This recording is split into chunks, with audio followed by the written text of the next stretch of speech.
Pozdravljeni, sem Nataša Kukovič iz Intelektuma in za vas izdelam spletno stran, ki jo s ponosom pokažete svetu, njeni obiskovalci pa z užitkom in lahkoto uporabljajo.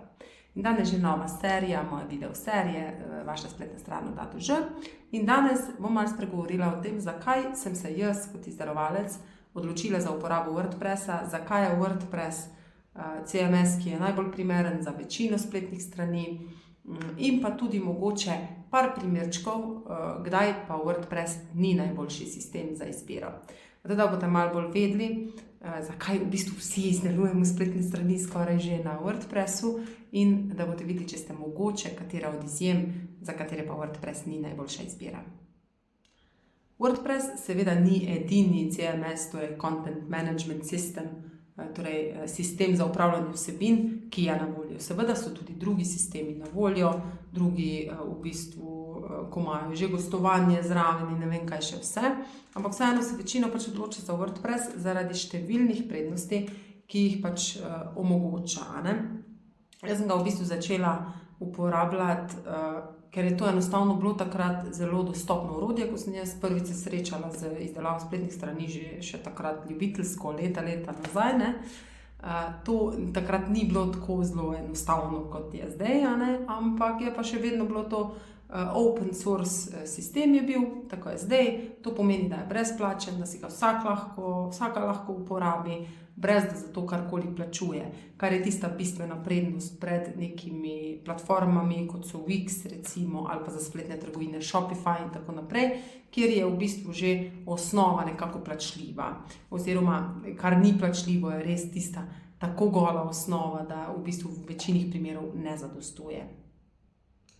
Zdaj, temeljna prednost, ki jo jaz vidim v WordPressu, pred vsemi ostalimi možnimi CMS sistemi, ki obstajajo, od Joomla, ne vem, saj jih je ogromno, Najbolj temeljna je to, da je zelo široko zastavljena infrastruktura. Kaj to pomeni?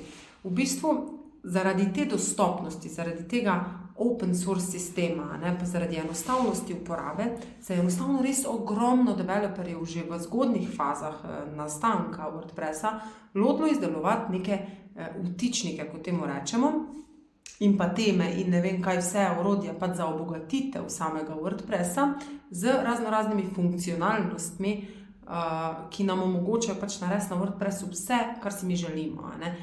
Zakaj je to zelo pomembno? To je najbolj pomembno zato, ker recimo, ko vi v nekem trenutku, ko vi delate spletno stran, vi mogoče ne veste, kaj boste še čez 3 leta uporabljali, kaj boste še čez 3 leta potrebovali na svoji spletni strani. In WordPress ima tako zelo širok spekter teh vtičnikov, ki jih lahko dobite ali zastonj ali plačljivo, da je enostavno, ne glede na to, kaj si boste še namislili, je 99,99% možnost, da z WordPressom to boste lahko dosegli. Če ste na nekih drugih orodjih, je veliko večja verjetnost, da nekje naletite na neko oviro ali pa bo implementacija neke dodatne funkcionalnosti, ki si jo kdaj namislite, ali mogoče nekega specifičnega dizajna, enostavno tako draga, da se vam to ne bo splačalo. In potem v vsakem primeru na koncu migriramo na WordPress. Potem je še ena stvar, ki je tudi izredno pomembna, in ki je pri WordPressu 100-krat bolj razvita, kot vse posod drugod. In sicer dokumentacija, da se lahko v bistvu naučite, da lahko vidite primere, kako se neke stvari naredijo. Zdaj, če samo znate malo angleško, lahko za WordPress v bistvu dobite navodila brezplačno praktično za praktično vsako stvar, ki jo hočete implementirati. Enostavno so ta navodila za uporabo iz prakse, ko ljudje, ki to uporabljajo, pa se snemajo in objavljajo svoja navodila za implementacijo določenih funkcionalnosti, je tako zelo široko in toliko ljudi, da vsak lahko najde nek sistem učenja, ki mu ustreza. To je seveda praktično iz 2 razlogov. Zdaj, ne glede na to, ali se vi odločite, da boste spletno stran postavljali sami in vso to dokumentacijo uporabite za to, da pač to prav naredite. Lahko pa tudi, da boste samo upravljali spletno stran, ko vam jo bo nekdo naredil. In avtomatsko, enostavno, ker je tako v bistvu enostavno orodje za uporabo, če pa ni enostavno, pa imate res taka korak po koraku navodila, In enostavno boste lahko več delali na spletni strani sami, kar pa za vas na dolgi rok pomeni nižje stroške. Tudi če date vi delati spletno stran, kar je seveda prav, ker to, da je enostavno za uporabo, vse ne pomeni, da je enostavno za izdelavo dobre spletne strani na WordPressu, ampak za upravljanje pa načeloma vsako orodje za WordPress, torej tudi tisti vtičniki in teme in vse to je izdelano tako, da lahko uporablja dejansko praktično vsaka. Tako da bi lahko rekli temu nek trotlziher sistema. Tako da ja, pač zato enostavno za vas kot lastnika spletne strani, z pogledom v prihodnost, vam je WordPress res najboljša možna izbira. Kaj pa je najbolje, je pa to, v bistvu, da tudi če se vam kje zalomi ali če kaj ne znate ali kakorkoli, boste vedno našli strokovnjaka, ki vam bo lahko pomagal. Zato, ker enostavno je mreža teh strokovnjakov, ki delajo z WordPressom, je tako zelo široka, tako zelo velika, da na vsakem koraku najdete. Medtem ko recimo neka druga orodja, ki so bolj zahtevna, recimo kot je Joomla ali pa ne vem, pa ta bolj plačljiva orodja, pa to, kjer je treba tudi več programirati, mogoče pa to. Tam se pa kar enostavno nekako zoža nabor strokovnjakov, ki vam lahko pomagajo, kar pa seveda avtomatsko za sabo potegne tudi višjo ceno vsake storitve, ki vam je nekdo naredi. Zdaj, če imate pa na WordPressu, je pa strokovnjakov toliko, da enostavno konkurenca taka, da cena dela na WordPressu ne more biti tako velika, kot je cena dela na programirani spletni strani.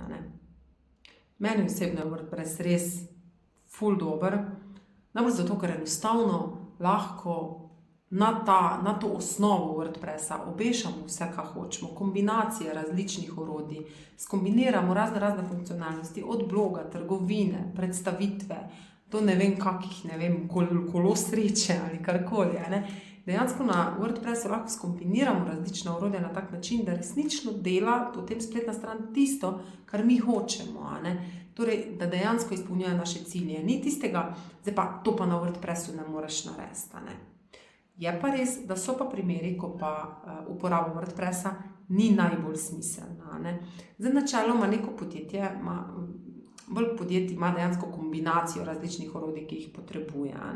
In včasih je tudi smiselno skombinirati WordPress s kakim zunanjim orodjem. In to najbolj pride v poštev pri kakih rezervacijskih platformah, predvsem za nastanitve. Torej, v WordPressu je možno, seveda je cel kup je teh orodij, teh vtičnikov, s katerimi lahko cel booking sistem postavite, ampak načeloma je to veliko bolj zahtevno, kot pa če uporabite neko obstoječo platformo, ki že obstaja. Kot drugo, isto je strošek, seveda, ker bo periodični strošek mogoče malo nižji, ampak je pa tudi za upravljati pa nastaviti to veliko težje na WordPressu, kot pa kje drugje, in pa vedno nekje zmanjka neka funkcionalnost, ki jo že imajo neke zunanje rešitve. Zdaj, če se omejimo na slovenski trg, recimo, je en dober ponudnik za oddajo apartmajev, je, da imate Pentral, ki ima tudi možnost neke osnovne pristajalne strani, seveda lahko opise svojih apartmajev, ki jih imate, date gor, in pa seveda uporabite tam pol tudi, se poveže vse v Channel Manager, torej da imate tudi, ko sprejemate rezervacije preko Bookinga, Airbnb-ja in ne vem kaj še vse, imate vse na enem mestu, vse tam vodite in ne prihaja do dvojnih rezervacij in ne vem kaj, kar se včasih pri povezavi z WordPressom lahko včasih malo zalomi, ker je enostavno neko dodatno orodje, poleg Bookinga, ta integracija ni vedno tako stabilna, se mi zdi nekako, pač pa iz izkušenj povem, da WordPress za oddajo apartmajev ni najboljša izbira, če je to edina stvar, ki jo imate. Seveda, če pa imate vi zraven še blog, če pa imate, ne vem, še spletno trgovino, je pa smiselno seveda imeti osnovno spletno stran na WordPressu in potem samo booking sistem drugače speljana. Da predstavitev svojih apartmajev še vedno lahko imate na WordPressu, za vse ostalo pa uporabite potem neko zunanjo platformo ali pač karkoli drugega. Zdaj, še ena podobna stvar, pri kateri WordPress včasih poklekne, je sprejemanje rezervacij tudi v salonih. Seveda, tudi je ogromno rešitev, s katerimi to lahko naredite. En ful dober vtičnik je Amelia Booking, malenkost je sicer drag, ampak dejansko pač pokrije, 90 ali pa 95% potreb za za online booking, za salone, za storitve, torej, če imate kak kozmetični salon. Ampak vseeno je to edina stvar, ki jo imate. Je boljše mogoče to delati za neko zunanjo, že obstoječo platformo, kot pa z WordPressom.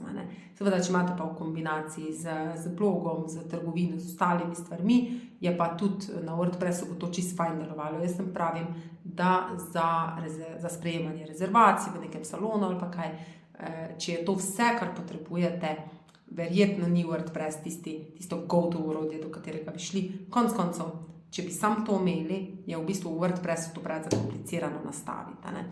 Tako da lahko za tisto uporabite MyPlanner, recimo je ful popularno v zadnjem času. Teda to. In pa kaj je še, pride mogoče 5% večinoma zelo velikih podjetij, ki imajo pa zahteve take, da WordPress poklekne, da WordPress ni več primeren. Zato, ker WordPress bolj ko obtežiš, seveda počasneje bo delal, težje bojo med sabo sodelovali, ful ogromno različnih sistemov. In ko hočemo mi na WordPressu delati še ogromno drugega, ne samo to, da predstavimo svoje podjetje, kar nekaj prodajamo, pa mogoče kakšne rezervacije sprejemamo, imamo obrazce in tako naprej. Torej, če hočemo se premakniti naprej, torej do drugih področij upravljanja dejanskega podjetja, ne samo spletne prisotnosti. Ker WordPress dejansko nam omogoča, mi lahko cele platforme za svoje naročnike gor delamo, mi lahko delamo dejansko svoj analitični sistem za poslovanje noter. Mi lahko iz WordPressa narediš celo project management sistem za svoje podjetje. Ampak, ko začnemo delati take zakomplicirane stvari, velikokrat je težko nekatere funkcionalnosti doseči, res velikokrat, ali pa so ful drage, ali pa je treba pač ročno programirati. In na koncu včasih pridemo do take količine ročnega programiranja, da je že dejansko bolj smiselno imeti kar iz štarta ročno programirano spletno stran. Zdaj, ti primeri, to, kar govorim, to je dejansko ful ekstrema. Mislim, zelo malo je takih primerov, da bi bilo toliko zahtevno, da ne bi mogel WordPress to prenesti. In seveda lahko bi do neke mere, ampak včasih pa pač ni smiselno, mogoče bi trpelo delovanje.